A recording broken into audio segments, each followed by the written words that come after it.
साल 2002 में चीन के ग्वांगझो प्रांत में एक अनजाने से वायरस की वजह से एक महामारी फैली जिसे वैज्ञानिकों ने सार्स का नाम दिया था। सार्स का मतलब था सीवियर एक्यूट रेस्पिरेटरी सिंड्रोम, यानी एक ऐसी बीमारी जो सांस की तकलीफ का कारण बनती है। बाद में वैज्ञानिकों ने पता लगाया कि सार्स बीमारी कोरोना वायरस की वजह से होती है और ये जानवरों से शुरू होकर इंसानों तक पहुंच गया। उस समय ये वायरस कुछ ही महीनों में 29 देशों तक फैल गया था। 8000 से ज्यादा लोग इसके इन्फेक्शन में आए, जबकि 800 से ज्यादा लोगों की जानें गईं। तब पूरी दुनिया ये जानना चाह रही थी कि इसका टीका कब तक तैयार हो जाएगा और यूरोप, अमेरिका और एशिया के दर्जनों वैज्ञानिकों ने बहुत तेजी से इसका टीका तैयार करने पर काम शुरू कर दिया था। कई उम्मीदवार उभरे थे, उनमें से कुछ ने तो यहाँ तक कहा कि वो क्लिनिकल ट्रायल के लिए तैयार हैं। लेकिन तभी सार्स महामारी पर काबू पा लिया गया और कोरोना वैक्सीन पर जारी तमाम रिसर्च बंद हो गए। कुछ सालों बाद 2012 में एक और जानलेवा corona virus MERS CoV middle east respiratory syndrome का प्रकोप हुआ। ये बीमारी ऊंटों से इंसानों में पहुंची थी।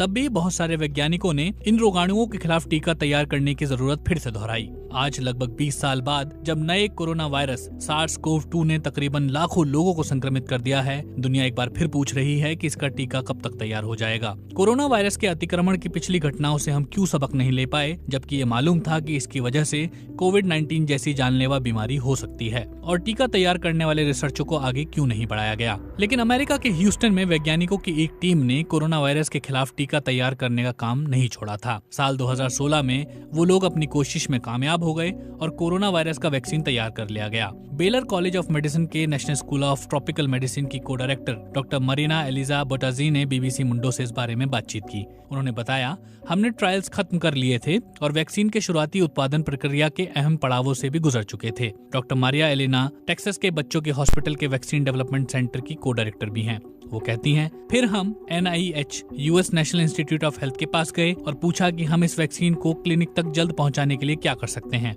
और उन्होंने जवाब दिया, देखिए फिलहाल हमें इसमें कोई दिलचस्पी नहीं है। ये टीका साल 2002 में फैली सार्स महामारी के खिलाफ तैयार किया गया था। चूंकि चीन में इसकी शुरुआत हुई थी, उस पर वहां काबू पा लिया गया था, इसलिए वैक्सीन पर रिसर्च कर रहे वैज्ञानिक और पैसा जुटाने की स्थिति में नहीं रह गए थे। ऐसा नहीं है कि केवल कोरोना वायरस के टीके की खोज का काम ही रोका गया था। दुनिया भर के दर्जनों वैज्ञानिकों को अपनी रिसर्च सिर्फ इसलिए रोक देनी पड़ी क्योंकि उसमें लोगों की दिलचस्पी कम हो गई थी और रिसर्च के लिए पैसा जुटाना मुश्किल हो गया था। यूनिवर्सिटी ऑफ पेंसिल्वेनिया में माइक्रोबायोलॉजी की प्रोफेसर सुजैन विज कहती हैं, 7-8 महीने के बाद जब ये महामारी खत्म हो गई तो लोगों, सरकारों और दवा कंपनियों की कोरोना वायरस की स्टडी में दिलचस्पी भी तुरंत खत्म हो गई। वो कहती हैं, साथ ही सार्स का असर एशिया में ज्यादा देखने को मिला।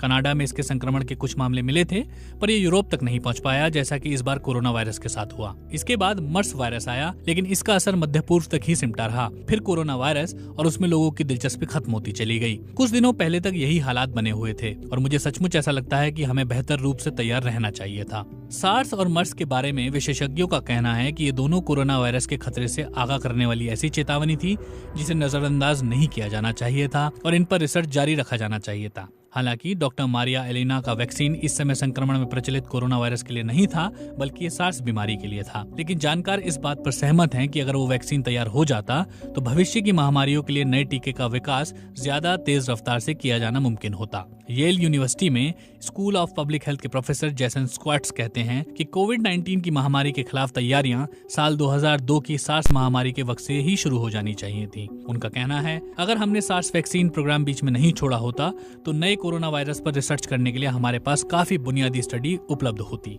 नया वायरस SARS-CoV-2 उसी कोरोना परिवार का विषाणु है जिसने साल 2002 में सार्स महामारी को जन्म दिया था। डॉक्टर मारिया एलिना कहती हैं कि दोनों ही विषाणु आनुवंशिक रूप से 80% तक समान हैं। चूंकि उनकी वैक्सीन ने उनकी मंजूरी की शुरुआती प्रक्रिया पूरी कर ली थी, इसलिए नए कोरोना वायरस के खिलाफ ये जल्दी ढल सकता था। हमारे पास इसके उदाहरण होते कि ऐसा वैक्सीन कैसा बर्ताव करते हैं, और भले ही ये विषाणु अलग अलग हों, लेकिन आते एक ही वर्ग से हैं। इसके पास इस बात का अनुभव होता है कि समस्या की जड़ कहाँ है और उसे कैसे हल किया जा सकता है। चूंकि हमने पहले ये देखा था कि क्लिनिकल ट्रायल की शुरुआत में सार्स वैक्सीन कैसे प्रतिक्रिया कर रहे थे, और हमें ये उम्मीद है कि नई वैक्सीन भी तकरीबन उसी तरह काम करती। अगर ये सभी जानकारियां अभी मौजूद हैं तो उस वक्त कोरोना वायरस पर चल रहे रिसर्च क्यों रोक दिए गए थे। विशेषज्ञों का कहना है हर बात इस बात पर निर्भर करती है कि रिसर्च के लिए कितना पैसा मिल रहा है। डॉक्टर मारिया कहती हैं, हम $100 या $1 अरब की बात नहीं कर रहे हैं, हम महज 30 से 40 लाख डॉलर की बात कर रहे हैं। $15 लाख से हम इंसानों पर इस वैक्सीन के असर की क्लिनिकल स्टडी पूरी कर लेते, लेकिन उन्होंने ऐसे वक्त में हमारा काम बंद कर दिया था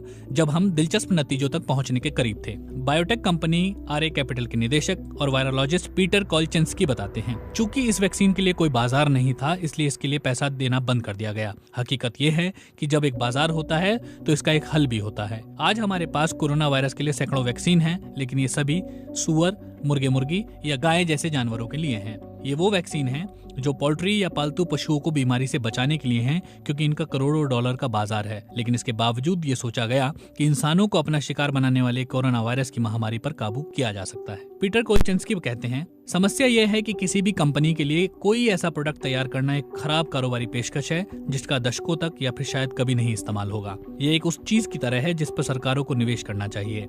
अगर ये उनकी प्राथमिकता में होता तो मुझे कोई शक नहीं है कि सरकारी एजेंसियों ने सार्स महामारी के वैक्सीन पर चल रही रिसर्च को पैसा देना जारी रखा होता, और तब शायद हम कोविड-19 से लड़ने के लिए बेहतर रूप से तैयार होते। आज का सच तो यही है कि हमें कोविड-19 के लिए वैक्सीन चाहिए। इस बात की संभावना कम ही है कि आने वाले 12 से 18 महीने में शायद ऐसा हो पाए, और तब तक कोरोना वायरस की महामारी पर शायद काबू पा लिया जाएगा। डॉक्टर मारिया और उनकी टीम साल 2016 में तैयार किए गए वैक्सीन के अपडेट पर काम कर रहे हैं ताकि कोविड-19 का नया टीका तैयार किया जा सके, लेकिन अब भी रिसर्च के लिए पैसा जुटाने में मशक्कत उठानी पड़ रही है। वो कहती हैं, साल 2016 की वैक्सीन के अपडेट के काम को तेज करने के लिए पैसा मिला है। नेशनल इंस्टीट्यूट ऑफ हेल्थ ने भी $4 लाख की रकम दी है, लेकिन हमें इसे और तेज करने के लिए ज्यादा पैसे की जरूरत है। लेकिन ये पूरी प्रक्रिया बहुत निराश करने वाली है। तो क्या इसका मतलब ये माना जाए कि आज जो कोरोना वायरस दुनिया के लिए तबाही मचा रहा है, उसका इलाज हमें पहले ही मिल गया होता?